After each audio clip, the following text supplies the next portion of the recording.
Bonjour aux élèves du lycée Gaston Monnerville de Kourou, Monsieur Colpin, pour une troisième vidéo portant sur l'étude des fonctions affines. Lors des deux premières vidéos, nous avions vu ce qu'est une fonction affine. Je rappelle la définition, on appelle fonction affine une fonction f qui, pour tout nombre x, est définie par f de x égale mx plus p. Alors mx plus p, cela veut dire m fois x plus p.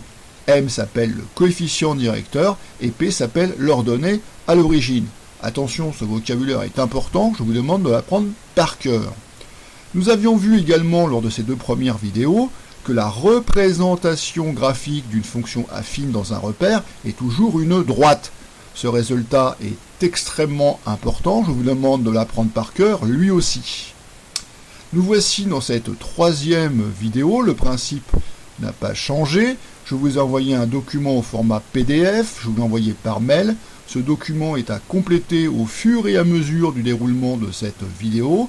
Donc si vous n'avez pas encore imprimé ce document, vous mettez cette vidéo sur pause, vous imprimez ce document, puis vous reprenez la lecture de cette vidéo. Voilà, vous avez le document sous les yeux, vous avez également un crayon à papier, une gomme, des stylos de couleur, on peut y aller. Je lis le titre du paragraphe. Grand 3, savoir représenter des fonctions affines en n'utilisant que deux points. On vient de dire précédemment que dans un repère, la représentation graphique d'une fonction affine est, on vient de le dire, une droite. Complétez le document, mettez la vidéo sur pause si besoin. Donc, deux points sont suffisants pour tracer cette représentation graphique, puisque par deux points, il ne passe qu'une seule droite. Exemple. Pour tracer la représentation graphique de la fonction affine f définie pour tout x réel par f de x égale 3x moins 2, alors n'ayez pas peur du pour tout x réel, j'aurais pu écrire pour tout nombre quelconque. On va choisir deux abscisses et on va calculer leurs images. Les choix des abscisses sont libre à compléter le document, c'est vous qui allez les choisir, mais parfois il existe des choix plus judicieux que d'autres, comme on le verra dans la suite de ce document. Mais pour l'heure, il faut tracer la droite qui représente graphiquement la fonction affine f définie par f de x égale 3x moins 2, dans le repère ci-dessous, le voilà, je vous le montre. Donc un repère du plan, c'est une croix graduée, abscisse ordonnée, abscisse c'est la position horizontale, ordonnée, c'est la position verticale. Commençons par faire un premier choix pour l'abscisse. Je vais l'appeler x1, ce premier choix, x pour abscisse, et 1 parce que c'est le premier choix. Donc, le choix est libre, mais cette fois-ci, c'est moi qui vais le faire pour vous, et je vais choisir x1 égale 0. Voilà, pourquoi faire compliqué quand on peut faire simple? Calcul de l'ordonnée du premier point, donc je l'appelle y1, donc avec 0 ça va être facile à calculer. Donc y1 c'est l'image de 0 par la fonction f, je vous laisse la calculer par vous-même. Correction, donc f de 0, image de 0 par la fonction f. Ici, je remplace x par 0, ça fait 3 fois 0 moins 2, ça fait moins 2. Second choix de l'abscisse. Alors donc, je ne vais pas prendre 0, je l'ai déjà pris, il m'en faut une abscisse différente. Je prends 3. Le choix est libre, je vous rappelle, donc je choisis 3. Calcul de l'ordonnée du second point. Mettez la vidéo sur pause, faites-le par vous-même. Correction. Donc f de 3, 3 fois 3, 9, moins 2, 7. Ça donne 2 points de la droite. Donc l'abscisse est écrit en premier. Donc l'abscisse c'était x1 égale 0, donc j'ai mis en premier. Et puis l'ordonnée s'écrit en second, donc y1 c'était moins 2. Voilà. Pareil pour le second point. 3, 7. Maintenant, on les place dans le repère ci-contre, puis on trace en bleu la droite passant par ces deux points. Premier point, 0 en abscisse, moins 2 en ordonnée. 0 en abscisse, moins 2 en ordonnée, le premier point est ici. Je vous laisse placer le second point. Correction, 3 en abscisse, 7 en ordonnée. Le second point est ici. Puis vous prenez votre règle et vous tracez la droite passant par ces deux points. En bleu. Correction. Voilà, ça donne ceci. À présent, faire la même chose en rouge avec la fonction affine g définie pour tout x réel par g de x égale moins 2x moins 1. On mettra les abscisses choisies et leurs images dans le tableau ci-dessous. Alors, il faut choisir deux abscisses et calculer les images. Premier choix, alors là c'est moi qui vais le faire, je vais choisir, tiens, encore, premier choix, x1 égale 0. Je calcule l'image, on peut le faire de tête, vous avez tous trouvé moins 1, d'accord. Second choix, je choisis moins 3. Alors calculer l'image, attention, un négatif ou un négatif, ça fait un positif, vous trouvez 5. Moins 2 fois moins 3, ça fait 6, moins 1, ça fait 5.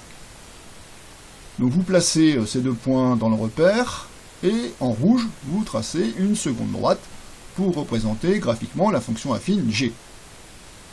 Je vous laisse le temps de le faire, mettez la vidéo sur pause si besoin est. Correction. Voilà, ça donne ceci. À présent, je vais revenir sur le choix des abscisses. Le choix des abscisses, je le répète, est libre. Toutefois, d'un point de vue pratique, nous sommes limités par les dimensions de notre feuille. Par exemple, lorsque j'avais choisi moins 3 en abscisse, après calcul, j'ai trouvé une ordonnée de 5. Et j'ai pu facilement placer ce point dans mon repère, ici. Si j'avais choisi 5 en abscisse, alors, 5 en abscisse, calculez-moi l'ordonnée, de tête, moins 2 fois 5, moins 10, moins 10, moins 1, moins 11. Alors je place ce point dans le repère, 5 en abscisse, pas de problème, aïe, moins 11, ben, va falloir prolonger le quadrillage. C'est pas pratique. Donc oui, le choix des abscisses est libre, je le répète, mais quand même, d'un point de vue pratique, il faut faire attention à ce que les points restent dans la feuille. Sinon, vous ne pourrez pas tracer la droite. Une remarque importante, très souvent, pour la première abscisse, on choisit 0, ce qui donne une image qu'on va placer en ordonnée, qui est facile à calculer. Maintenant, deux exercices. Il s'agit de construire la représentation graphique de deux fonctions affines dans le repère ci-dessous, le voici. Intéressons-nous à la première fonction affine. En bleu, dans le repère ci-dessous, tracez la représentation graphique de la fonction affine f définie pour tout x réel par f de x égale 1,5x plus 2. Alors tout de suite, je vous fais remarquer que le coefficient directeur est un nombre à virgule, alors que notre repère est gradué en unités aussi bien sur l'axe des abscisses que sur l'axe des ordonnées. Donc ce repère n'est pas bien adapté pour accueillir des nombres à virgule. On va donc essayer de les éviter. Alors, il faut faire un choix pour la première abscisse. Alors, regardez, 1,5x moins 1. Est-ce qu'on peut prendre 0 tout en évitant des nombres à virgule? Donc 0 n'est pas à virgule, ça c'est bon, c'est évité. Est-ce que le résultat n'est pas à virgule? 1,5 fois 0, ça fait 0, moins 1, ça fait moins 1. Donc c'est bon, ce sont des nombres entiers.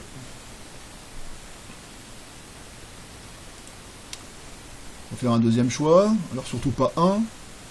1,5 fois 1, ça fait 1,5, moins 1, ça ferait 0,5. Donc on peut choisir 2, on peut choisir 4. On peut choisir moins 2. J'ai choisi 4. On fait le calcul de l'image. Ça fait 5. Avant de placer les points dans le repère, on va compléter le document. On prendra garde de choisir des abscisses qui donneront des images entières, afin que par rapport au repère ci-dessous, les points obtenus soient faciles à placer. Très bien, placez les points dans le repère, tracez la droite en bleu, mettez la vidéo sur pause.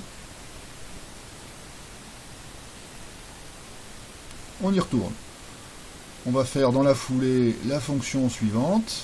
Même chose mais en rouge pour la fonction affine g, définie pour tout x réel par g de x égale 1 tiers de x. Alors c'est bien une fonction affine, Ici, il y a une multiplication. 1 tiers, c'est le nombre à virgule 0,33333333 qui s'arrête jamais. Ceci est bien une fonction affine. Et même chose que tout à l'heure, on prendra garde de choisir des abscisses qui donneront des images entières afin que, par rapport au repère ci-dessous, les points obtenus soient, là aussi, faciles à placer. Donc on va éviter le nombre à virgule, aussi bien pour les abscisses que pour les ordonnées. Alors, les abscisses, c'est facile à éviter parce que c'est nous qui les choisissons. Les ordonnées, ça dépend du calcul qui en résulte. Donc allons-y. Prenons 0. 1 tiers fois 0, ça fait 0. Ok. Donc on a évité les nombres à virgule. Il faut un deuxième choix d'abscisse. Je laisse réfléchir. Il y a plusieurs possibilités. Surtout pas 2. 1 tiers fois 2, ça ferait 2 tiers. 2 tiers, c'est 0,66666, ça s'arrête jamais. Donc qu'est-ce que vous proposez? On peut choisir 3, on peut choisir 6. C'est le choix que j'ai fait. 6. Donc dans ce cas, l'ordonnée, si vous calculez l'image par la fonction g, ça fait 2. Donc il faut placer ces deux points dans le repère. Donc, et tracer la droite en rouge. Je vous laisse le faire, mettez la vidéo sur pause. Correction. Donc, voilà ce que ça donne. Voilà, en bleu la fonction affine f et en rouge la fonction affine g. Voilà pour cette troisième vidéo. Le cours n'est pas fini, les fonctions affines ça dure un petit moment, c'est un cours qui est assez long. Donc je vous retrouverai pour une quatrième vidéo sur les fonctions affines. D'ici là, je vous dis au revoir, Monsieur Colpin.